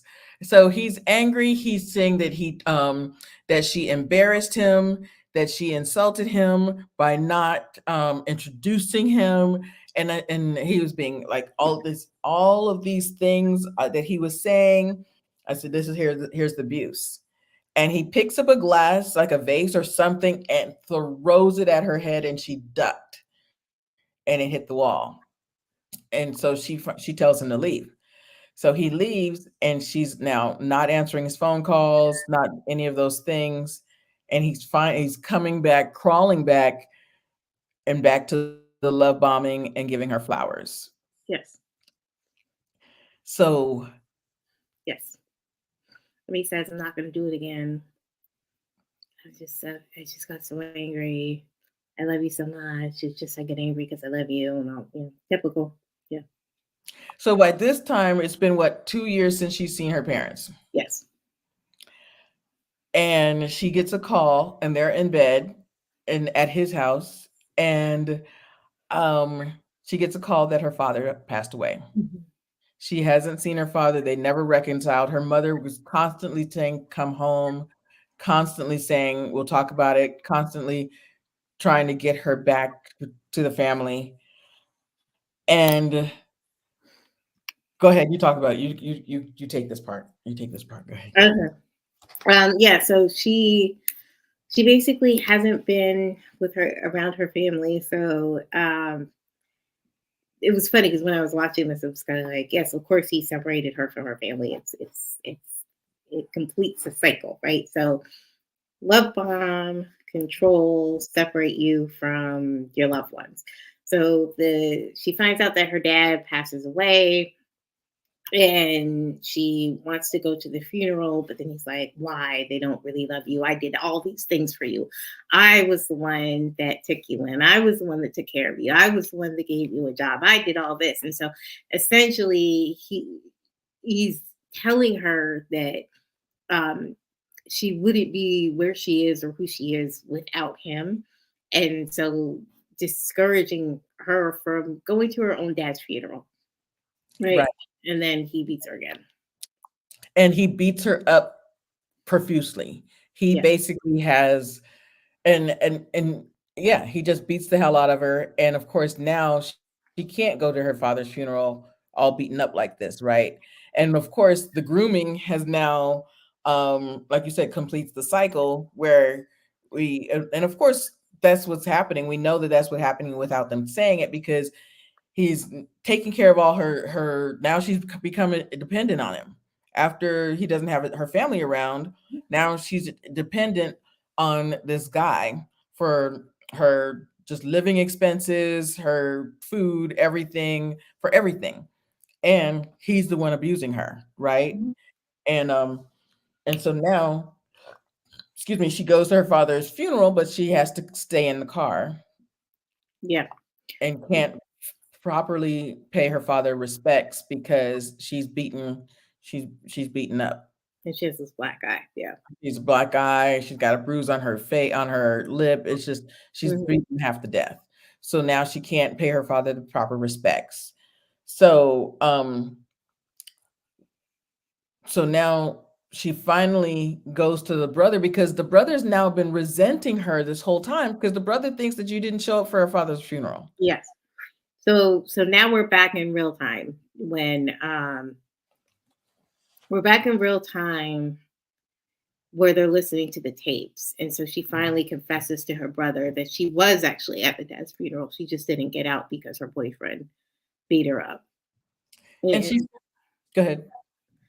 I was just gonna say the brother was sympathetic to her and he felt bad. He felt bad, but now she's still lying because the brother's saying now that you've gotten away from him, now that you cut that guy out of your life, but we're back in, as you just said, we're back in real time, and we know that she's back sleeping with him again. So So it's funny that you say the brother's lying because the brother, or that she's lying to her brother because the brother's also a liar. That's the other thing that I recognize is that the brother is a liar because the brother lied about the mom being okay in episode 1. Then in episode 3, he lies about this job because when he was told that he didn't get the job, he goes back to I think his wife or girlfriend, and then she asks, and she's like, "Oh, they haven't made a decision yet." It's like just tell the truth at some point, but he is a liar himself. he's a liar himself, and I feel like, and I'm not making excuses for the brother, but I feel like he has been having to keep up this persona himself. Like she's Mhm. keeping up this persona that her boyfriend and this man's not beating on her and her self-esteem is not in the toilet. But the brother is also, he knows himself, he knows he's better than this job that he's taking. But so he doesn't, it's almost like he feels like um he needs to say that, oh, they haven't made a decision yet, but he knows that he's been passed over for this job. And the brother doesn't want to disappoint. So the Yeah. brother keeps lying. So he knows that he should have gotten that job. And he knows that it's racism. He knows that he's passed over for the white guy that probably has been doing his work for him. Like, you know what I mean? Yeah. So and as a matter of fact, later on we see him and his girlfriend in bed, and the girlfriend's like, stick up for yourself, say something. You know, I know you don't want to ruffle any feathers, but you know that you deserve that raise. And he doesn't get the raise, and he's like, so he tells the girlfriend the truth, but he just doesn't want to tell Benny the truth.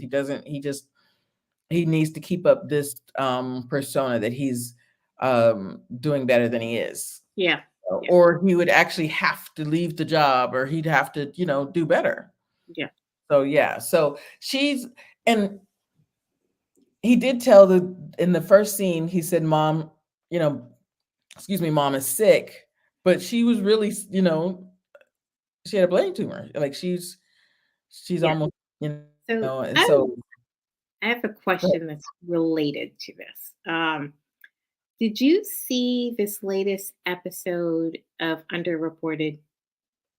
Yes. Okay, because this is part of why I want to lump this in. So in Underreported, which Wait, is you guys, okay, let me give you a little preamble. So, okay, um, Mel Gooseby, who's part of the Kev on Stage family, she does a show on YouTube called Underreported, where she takes um, Black women. Because Black women have been underreported in the news if they've been assaulted or if they've, murdered. So she reports specifically on Black women and young girls. So we're talking about the most recent episode of Underreported. Go ahead. okay. So in the most recent episode of Underreported, this woman introduces her father and her friends to her boyfriend, and everyone in her sphere is like, we don't like him. Yes. There's something wrong, right? And I suspect that if Benny were to bring Steven around, other people would have recognized that. Absolutely. I absolutely believe that if Benny were to bring Stephen around her brother immediately, or her father immediately, they would have said no. Immediate or yeah, they would have. Yeah. And would she have taken that? Would she have accepted that? Because she's so wanting to do her own, and wanting to keep up this persona that she's got it all together, Mhm. that she probably would have gone against them, as the girl in Underreported did. Oh, and the girl in Underreported, you guys, she was like, "Oh, Dad, he's fine," even though there was blaring red Yeah. flags. She goes and gets married to him anyway, Yeah. and Yeah. unfortunately, And I think it's important to I think a lot of times people think that women or just even people that are aware of other people when people notice red flags or they don't like someone, sometimes people like to say you're being too sensitive or like it's just you, but sometimes we just know, right? And in watching this episode, like I said, in when you and I had to talk a couple days ago, and watching this episode, um, it was his very first scene that I did not like. I was like, I don't like this guy. He's a danger. Something's wrong. And I was watching it with my boyfriend, who was just like, "See, you're doing too much. Did you watch this before? Like, why would you think that?" And I'm like, "I didn't watch it before. It's just all of these things are lining up for him to be abusive. Like, it's just like I see it. It just makes perfect sense that that's what he's going to do because it's kind of textbook all of his behavior, so you right?" guys, we had this whole discussion about, do men pick up on the red flags? Or at what point, and that was my whole discussion with the ladies the other day, was at what point did you notice? Now I knew I didn't like him, and I knew that he was really all about himself and he really didn't care about her in the first scene, because she walks up to him basically in the first sentence, says that my mom died, Yeah, and he could care less. It's all about him, right? Yeah. So, and she's devastated. She's walking through the street. She's devastated that her mom's passed away, and he could care less. But I didn't know that. But I didn't know. Um, I knew, but actually, in the next scene, I said, "Oh no, he's abusive." I knew. I knew he was. I was like, I don't like this guy. He's all about himself. He don't really care about her. So, but in the next scene, I said, "Oh no, this guy's gonna ruin her life." Yeah, we No, knew. yeah. It's because I knew in the first scene, I even rewound the first scene because I Yeah, said, "Did you hear that?" And I rewound it. That's how I knew in that first scene. and some of us in here, like, yeah, if you tell somebody your mother passed away, and they know you, they've known you for years, at least at this point. This man has known her for several years. My mother passed away. Oh, I'm so sorry to hear that. Even a stranger. Yeah, absolutely. But I have something to cheer you up. Like, what? No, think about it. Even a stranger. If somebody's like, "My mom passed away," and a stranger was like, "I have something to cheer you up. Here's some ice cream." It just sounds weird. It sounds weird. My mom passed away. I have something that will cheer you up. What are you talking about? That makes no Right. sense. That makes no sense. Nothing's gonna cheer me up. Nothing you can do or say. No, no. I said, I don't like this guy. I don't know. Yeah, I said he doesn't care. I said, girl, he doesn't care about you. He doesn't care about. And then the next scene, I said, oh, but he's gonna have her in a dungeon somewhere. That's the next. I knew I didn't like him, and I knew he could, like, he was all about himself, and he doesn't care about her. But the next scene, I said, danger, run. You know what I mean? So my question to the ladies was, at what point did you know he was a bad guy? He was a bad guy. So yeah. So where we leave off at episode 4, at the end of episode 4, basically she's beaten to death, or beaten half to death. At her father's funeral. We finally find out that she did go to the funeral, and but she's still sleeping with this guy. That he still got his hook. Honestly, she's lonely, and and she basically doesn't have anything else because he's basically manipulated her. Yeah. I don't even think that we don't see her have any friends or anybody else, you know what I mean? And she was, but that's what predators do. They look for the ones that are vulnerable. They look for the ones that are the self-esteem is in the toilet, or they look for somebody that look That for the don't have ones people around them. Yes. that don't have anybody around them. And he picked, as soon as he saw her, um, yeah, he knew that he could get his hooks into her. Yeah. And yeah. So yeah, my question was, at what point, ladies, when you see your red flags, when they're red flags, do we, and some women, we don't, Well, see, I think sometimes we do. I think we just give in to the conversation of I'm overreacting. yeah. Yeah, we as women, we do. We go into, oh, well, that's a red flag, or that's strange, but it'll be okay, or I can take it, or, it'll, because, Mhm. yeah, Yeah, maybe I'm overreacting. Maybe it's not what I think it is, right? it's But not what I think it is, or I can handle it, or, you know what I mean, or he's Mhm. not, um, yeah, I'm overreacting. He's not that bad, or maybe he can help me. I don't like this side of him, but the other side of him, he can help me to grow my business. Like, and I really think that's what she really wanted. She really wanted to grow, and she really wanted to prove herself to her family, Yeah. and she was always in a constant state of trying to prove something that she didn't have to prove. Yes. Yes. No, I mean, I feel like this would just be a good separate conversation because it really is true that we recognize the red flags at different times, and sometimes we excuse it away, and then even sometimes, um, now there's a twofold thing here, because I'm about to contradict myself, because sometimes there are people that aren't rooting for you, right? And that's like a separate thing. But then sometimes we also convince ourselves that our friends are jealous, right? What? And then so that Say our that friends again? are jealous of it. Like, so I think it's one of those situations where it's like, are you picking the right friends? And there's something with your friends, right? Like, are your friends jealous, like you think, or as you can tell yourself, or do you have the wrong friends that really do want you to be miserable? There are absolutely people that just want you to be miserable. Yeah. There are people that just um, they like you to be in the gutter with them, especially Mhm. if they're unhappy, they want you to be unhappy too. Yeah. And then there are people that are genuinely want you to succeed, um, and genuinely want you to be happy. Yeah. But honestly,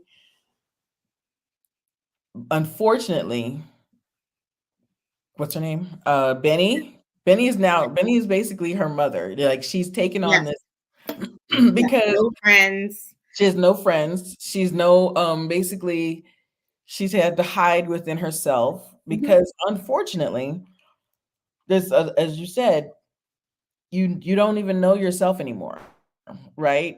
When you have to navigate these waters by yourself. Mhm.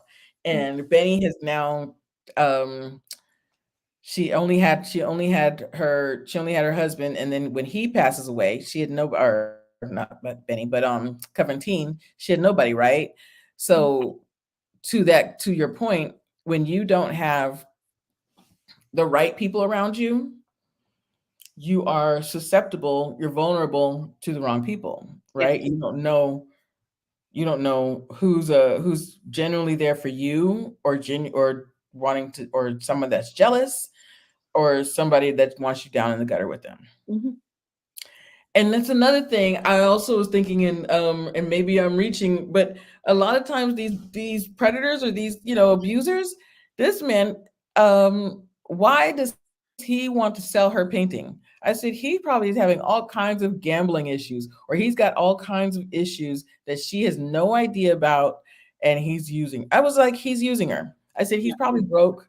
He used to be a good painter. You used to be a good artist, and he sees somebody he can manipulate. Mhm. So Mhm. Oh, I want to go back to something. go ahead. Um, Changing the subject. So when we get to the kids being older, when Benny is still talking to her parents, they're playing charades. And Mhm. when they're playing charades, the dad's like, "Oh, I'm going to beat you guys in charades. I'm going to win. I'm going to win." And he does the first thing, and then the mom gets it, and then he says, "Oh, Clementine, I knew you were going to get it." And so he says the mom's real name, and then she freaks out and she goes into the other room, and the kids obviously don't know what's going on. And she gets into the story where she feels the mom always had guilt of not telling the kids what her actual name was or who she really was or her history. That's something that she had throughout her life. Um, and she also felt like the dad had secrets too. Yes. So, and that's what we were talking about that that we were thinking that maybe Gibbs is the one that poisoned. We don't know. The dad had secrets too, right? Mhm.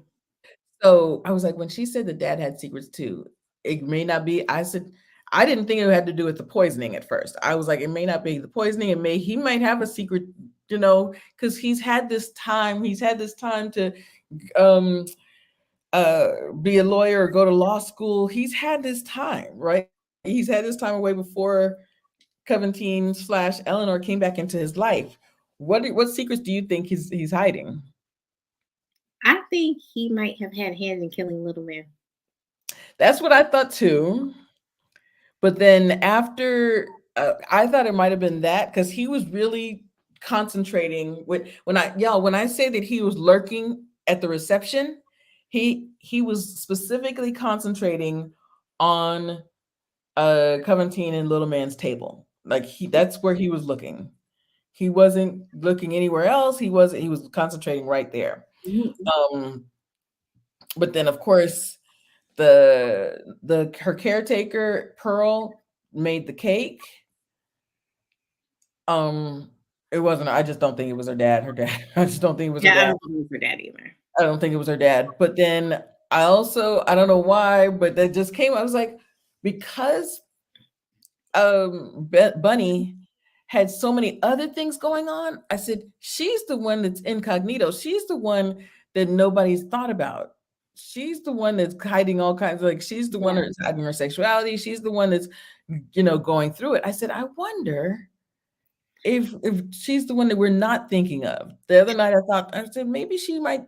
So the only people I was really thinking that it could be is um Pearl or Gibbs I until the other night. I think it was Gibbs and Bunny together, and I'll tell you a little bit of why. Bunny obviously is the one that gives Covey the getaway packet. Mhm. Um, but how did she finance that? Right? Because remember, um, Gibbs Pearl. actually had some money. Oh, so you think Pearl had that? Because remember, Gibbs said, "You can run away with me." When she first was telling him that she was going to get married, he said, "I have some money. Come with me to England, and we'll live together."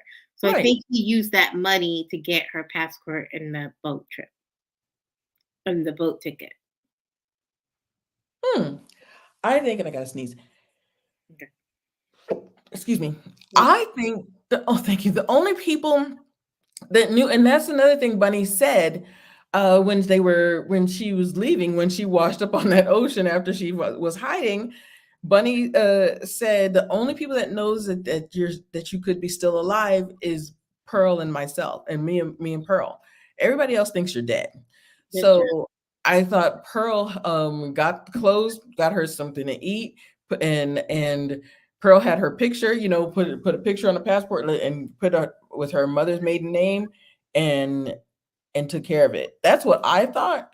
But um I also think uh Gibbs and Bunny together, that's an interesting thing. That Mm. I Because Gibbs in Jamaica, he could absolutely blend in.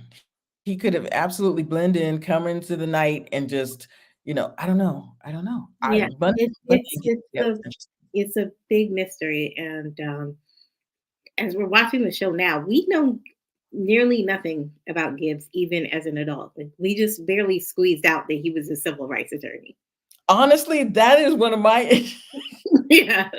with it, is because I wanted to see that. I wanted to see more about Mhm. his life, because that would more explain the son. You know what I mean? Yes. The son, why he is and everything. I mean, of course, the son is basically a mirror, except for his son's a ocean engineer. He's a oceanographer, or Mhm. Yeah. so, and his father's a lawyer. But other than that, his personality, his whole character is so much like his father's. So I just wanted him. I was like, huh. I wanted to see more. The only is the time jumps. So y'all, Yes.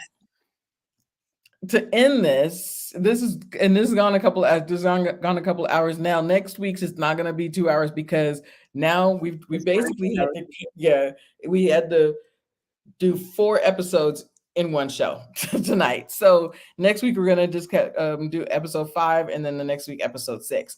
But um, it ends with her mother, Coventine slash Eleanor, saying there's a child out there.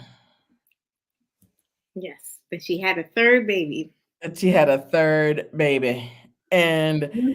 this is my only concern with these timelines, is because I was like, wait a minute. When she saw Gibbs at the rally, I thought it was only a couple of months. Mhm. But it could absolutely, because of the conversation her and Gibbs had, it could have been 7 to 9 months. You know what I mean? And also, deep this, the only other person she's ever been with is the man that assaulted her. Right, KB? Yes. Can you think of anybody else? Okay. No, that was it. And you know, it's interesting because now that we're talking about this, when she first gets back with Gibbs in London, I think he wanted to have sex with her, and she said, "Let's take it slow." So she could have Yes, just been healing too. right. That's exactly what I said. Oh man, she said let's take it slow because she may have just had the baby, but I thought she said let's take it slow because she was assaulted. Me too. Me too. So, whew, so yeah, we're gonna find out next week, or this actually Wednesday. Wednesday. Wednesday, who hopefully we'll find out about this baby. So yeah, you join us next week. Hopefully it'll probably go back to our regular time of Sunday, and hopefully Tawana and Kim can join us then. But yes, thank you. I know this was 2 hours, but we covered 4 episodes in 2 hours, and yeah, we'll probably be back on Sunday. So hopefully, or next week before episode 6 for sure. Yes. But yeah, this show, there's just so many. What do you like best about the show before we get out of here? Um, I actually I like the story. I'm saying the storyline, but I will say I like the consistency of the storyline with history, right? So it's not so far fetched that everything makes sense in its historical place. So I don't have to kind of suspend reality to believe the story. I actually agree with you. That's one of the things I like about it. In fact, that this is absolutely what would have happened in a young, even if she was African American girl, even if she, a young girl in Jamaica, absolutely this would have happened. I love that piece of it. I also love the idea that unfortunately, you know, she's got to survive however she can survive. You know what I mean? Yeah. So, and I also love, it's kind of a suspense that every episode kind of leaves you hanging to find out. So they want you coming back. They want you coming back for more. The only that like the time jumps a little bit, but I get it. I understand why. So Yes. I like the historical piece of it. Um, and this absolutely could be true. This absolutely happens. This absolutely has Mhm. happened. This absolutely, and the abuse, and unfortunately, that this is happening, right now today. That this is happening, you know, um, in our backyard. So all of those things is absolutely true, and it's a story of a young girl who just, and also I like Coventine slash Eleanor's personality. I like the fact that there's no way like she just wanted to be seen. She had the spirit of somebody that says like that at the story's foundation. It would have been it's so hard for her, the way she is, her personality, to just be quiet and demure. You know what I mean? Yes. Yeah, I said this is Yeah. gonna she's like she needs to get out there. She needs to, so I said no matter what, even when she was assaulted, she knew that this wasn't right, and she knew she had to get out of there, and she knew she wanted better. You know what I mean? And Yes. No, I know. So in the islands, we have this word called dotish. Right? So mhm. she's not dotish, right? So she doesn't she's not going to be like that the stereotypical housewife that takes care of the husband and all like that. But that's what the dad was trying to tell little man, right? Is that she's not that. That's right. That's yes. She's not dotish. She's not that she never will be. Mhm. She was never going to be that, No, dotish young girl. no, that's So, and I feel like even everything that she went through, she still kept her personality. She still right. kept her character. She still kept that person that, that she always was. So I like that. Yeah. So okay, y'all. Thank you so much. Please rewatch Gang. Watch this even if you watch it in pieces. And next week, we'll come back with the next episode, episode 5.